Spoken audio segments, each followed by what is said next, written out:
Hey everybody, and welcome back to the Always Bayern Chelsea show. We're here on international break. Yes, it sucks. There's no Bayern Munich this week here in September.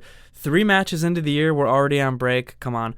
But yeah, here we are, and I'm going to be giving you a State of the Season address in this episode for Bayern Munich. So please subscribe to our YouTube channel here, Always Bayern Chelsea. Leave us a comment, leave us a like, and we will, of course, create a dialogue, create a community, all that good stuff here. My name's Danny. I'm a Bayern Munich fan, and that's why I'm doing this Bayern Munich State of the Season address. So this is a Bayern-only episode. Usually we have Jim here as well, a Chelsea fan, talking all things Chelsea, EPL, whatnot. So yeah, let's just dive right in. I'm going to give you a kind of recap of where Bayern is at this point in the season. I'm going to go over my beginning of the season predictions, maybe update them, maybe talk about if I still agree with them, run through the squad, talk about the coach, and talk about the Bundesliga as a whole as well. And usually I would be giving ratings for everybody at this point, but we're so early in the season that I don't feel like I can effectively do that. A lot of guys haven't even really played yet, so there's going to be no number ratings. Usually in these State of the Season addresses there will be,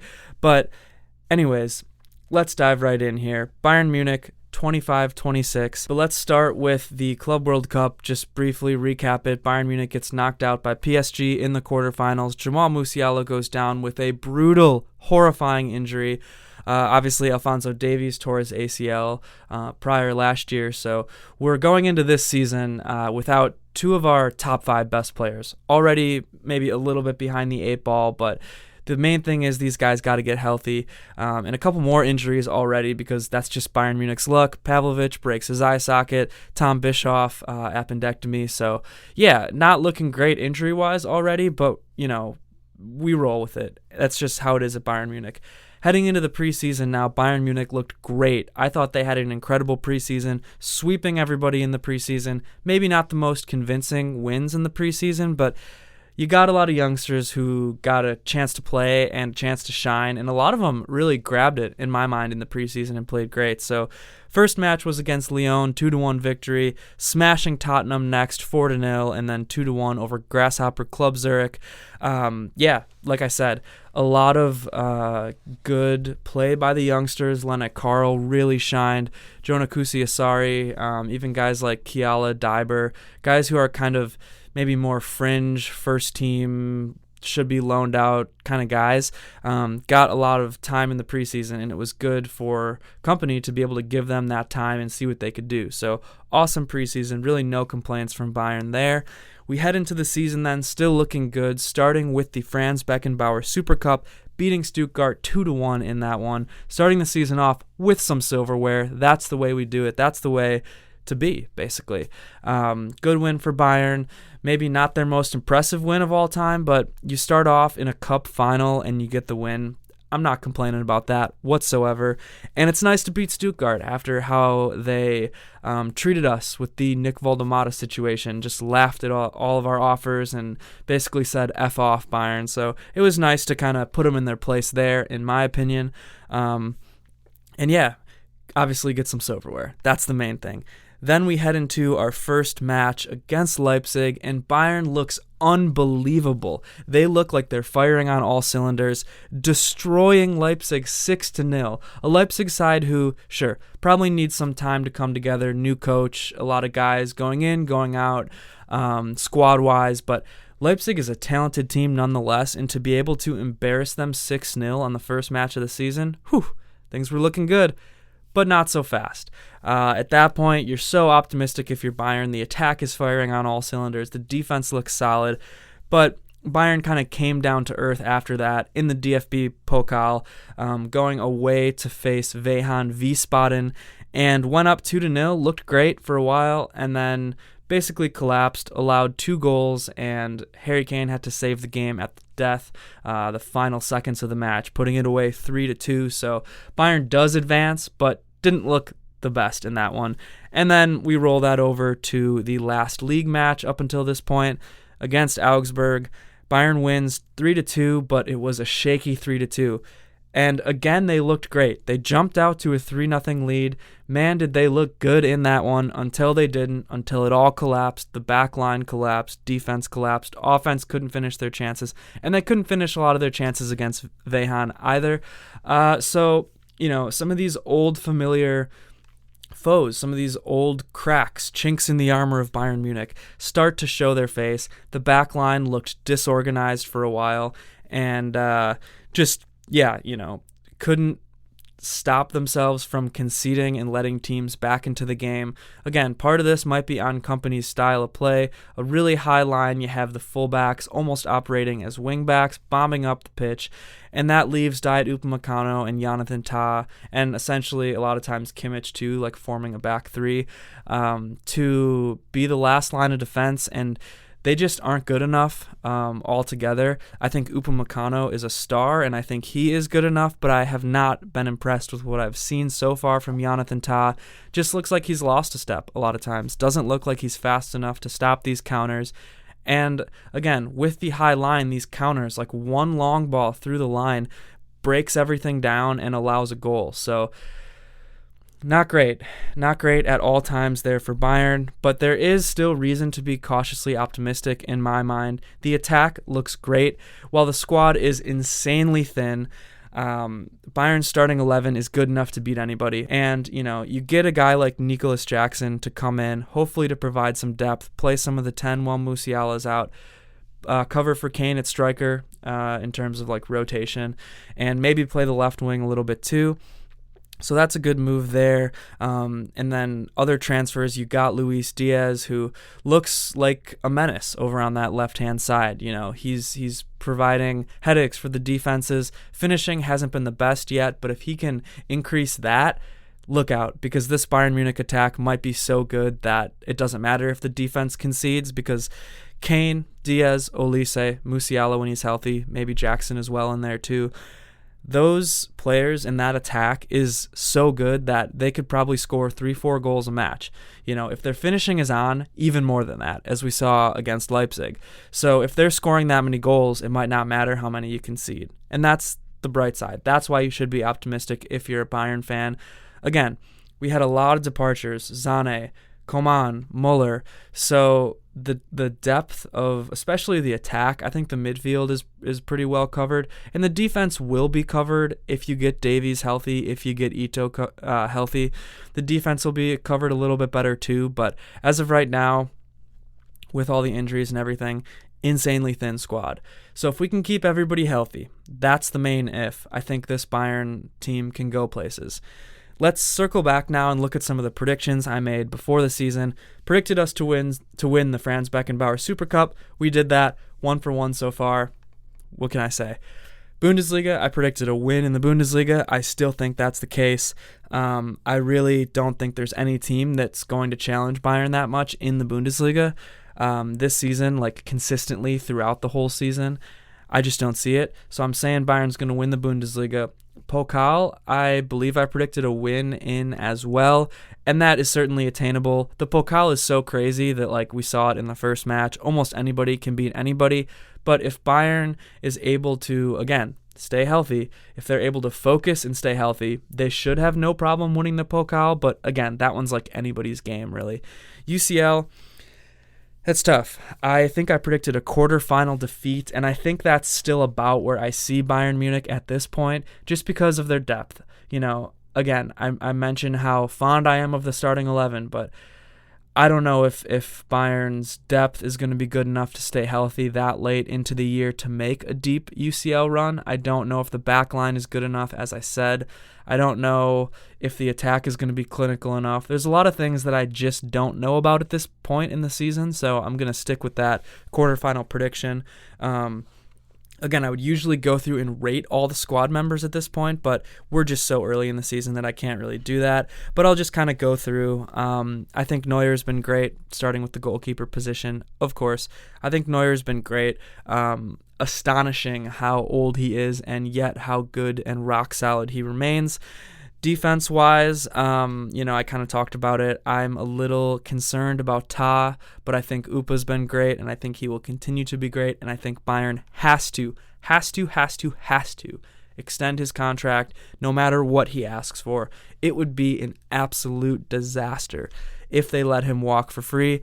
15 mil, give it to him. 17 mil, give it to him. That's how I see it. A replacement for that caliber of center back is going to be so expensive that I don't even want to think about it. The outside backs, we'll start with Konrad Laimer at right back. Again, he's not a defender. He's a midfielder, but he plays right back under this Vincent Kompany system. Laimer, I think, has been very solid. Laimer provides that edge. He just provides that aggression and that intensity that not a lot of players do. And for that reason, I think Laimer's been good. He links up with Olise so well on that right-hand side, and it's so evident when he's not in the game because of that maybe lack of link-up on that right-hand side. Laimer's deep runs, his contributions to the attack are incredible. Where Laimer does not stand out is his positioning sometimes and his ability to be so aggressive that he can't cover defensively like he maybe should. But again, like, he kind of plays like a midfielder. You know, he's not a true right back. So you got that with Laimer. That's how I feel about him. Moving over to the other side now, Stanisic. I think Stanisic has been solid. Similar to Laimer, playing out of position. Stanisic is a right back, but has been our best left back outside of, obviously, Davies, who's injured, and Ito, also injured. Stanisic has been by far our left back. He has to keep playing left back while we got these other guys injured. In my mind, solid, good contributor to the attack. Again, makes mistakes every now and then, especially being out of position, but Stanisic is, I think, a great, solid player you have to keep on your team. Some backups now, Sasha Bouet, Rafael Guerrero, have not impressed me whatsoever. They just haven't. I don't think they're fit to start for Bayern Munich. Maybe you can, keep them around for depth and play them when you're crushing a team, but even so, like, we see the defense kind of collapse when these guys come in a lot. So unfortunate, but I don't think either of those guys are quite up to Bayern Munich's starting level at this point. And then Kim Min-jae, I did not mention him. He hasn't played a lot, but has looked pretty solid when he's played this year. So we'll see what happens with Kim. I think it's yet to be seen if he really ends up sticking around for the long haul at Bayern or if he gets sold because he wants to be a starter. I think at this point, Ta has not been good enough, so you have to consider playing Kim a little bit more and seeing what you got with him, basically. Onto the midfield now. We've basically just seen Kimmich and Goretzka in that pivot all year. Kimmich has been solid. Kimmich is what Kimmich is, which is one of the best midfielders in the world. Always solid performances, offensively, defensively. Leon Goretzka, I think, has been solid as well. A lot of you are going to hate that because Leon Goretzka is the most hated man on Bayern Munich for whatever reason. I think he's been solid. The guy's overpaid. He doesn't earn the salary that he makes at this point, but is a good depth piece to have. He's not my favorite player on the team. I don't think he's been the best player on the team. I think Pavlovic, when healthy, should challenge for that starting role. Hell, maybe even Bischoff. But speaking of Pavlovic, I don't think he's been great this year. I don't think he's been back to really what he could be and should be since his really broken collarbone last year and then illnesses and all that stuff. I don't think he's been back to what we saw his first season and even the beginning of last year. Pavlovic was great, was lights out. And since then, since these injuries, he just hasn't looked like himself. So I'm starting to get a little bit worried about Pavlovic because of that. But what can you do? I mean, give the kid some time. I think I'm still willing to give him time. And then kind of moving up into the attack, some of these wingers, Carl hasn't played that much, so I can't really say that much about him yet, but I think he had a great preseason, as I mentioned. Serge Gnabry has been really good so far, actually. Serge Gnabry, maybe the second most hated guy in Bayern Munich at this point. You might not like it, but he has been good so far this year.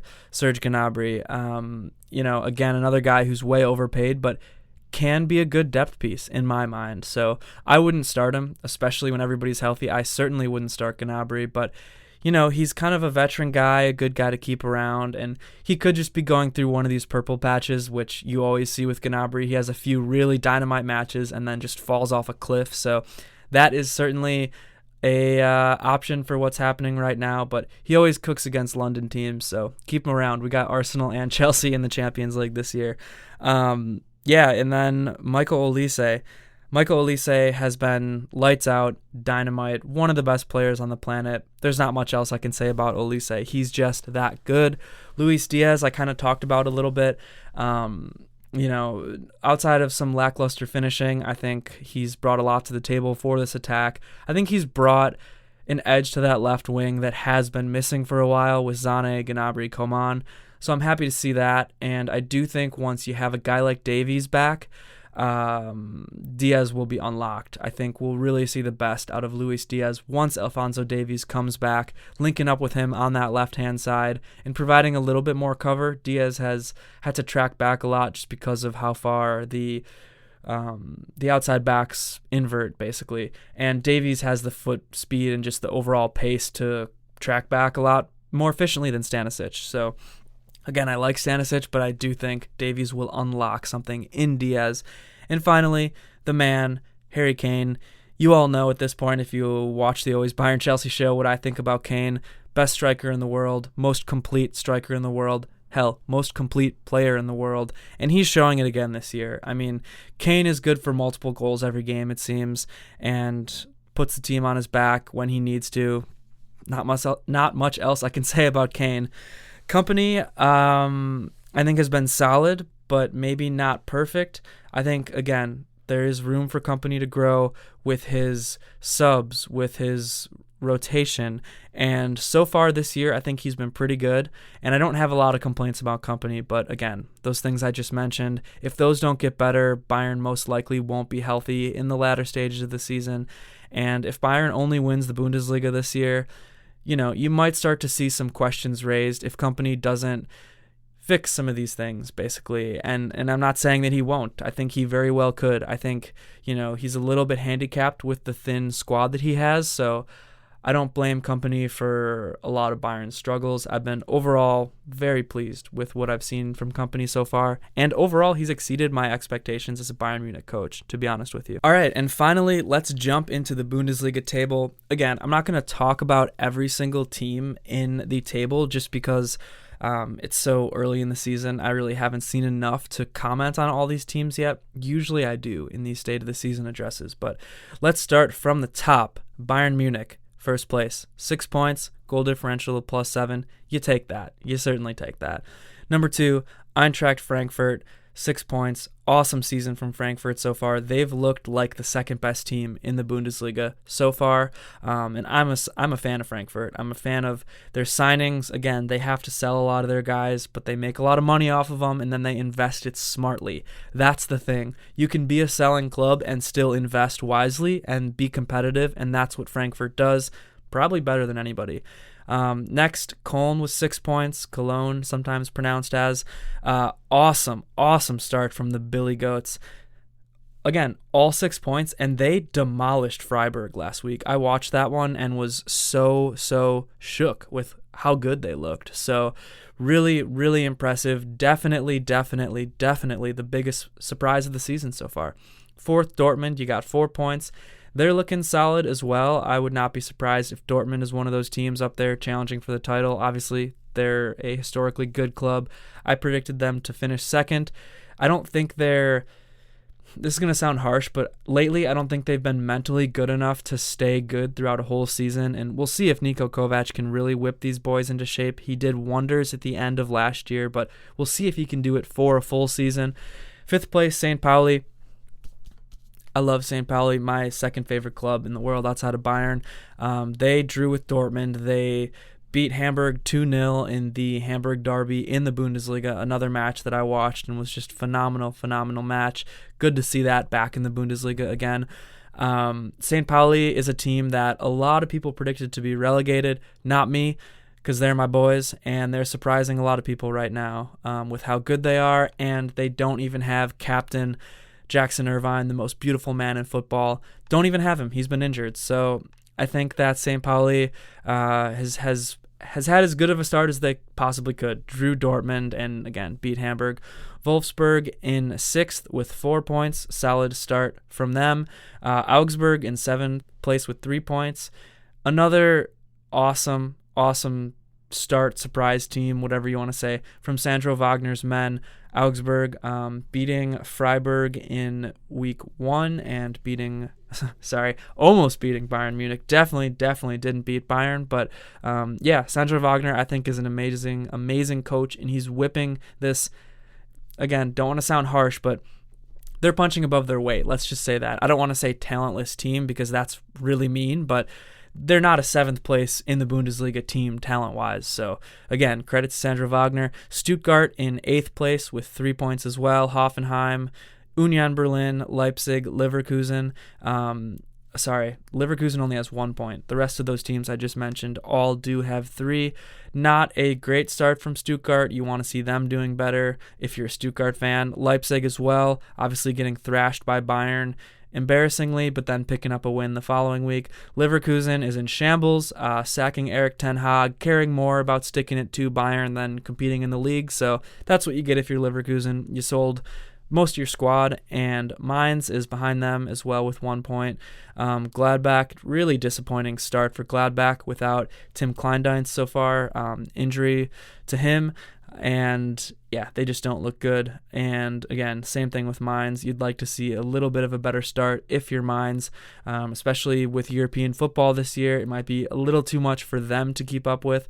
Hamburg with 1 point as well. Not a good start from Hamburg.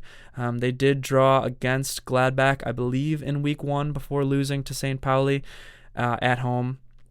Bad start from Werder Bremen as well with 1 point. You want to see them do better. Heidenheim, another team that a lot of people predicted to be relegated, sitting with 0 points, as well as Freiburg. Tough start from those two teams, especially Freiburg, who finished in 5th last year. Julian Schuster's boys, they got to be doing better. And same with Frank Schmidt's boys at Heidenheim. Again, Heidenheim is a team that's maybe not big enough to even be in the Bundesliga in terms of finances, talent, all that stuff. And they've managed to stay up for a few years, so good on them. Freiburg, really no excuse for being that low. And I think that's where I'm going to leave things here. Again, thank you for watching. Please subscribe to the Always Bayern Chelsea YouTube channel. Leave us a like, leave us a comment. How do you think Bayern's season is going so far? I'd love to start a conversation down below in the comments. And again, usually Jim's here too, talking Chelsea. And we have a good time. Thank you for everything. Mia san Mia.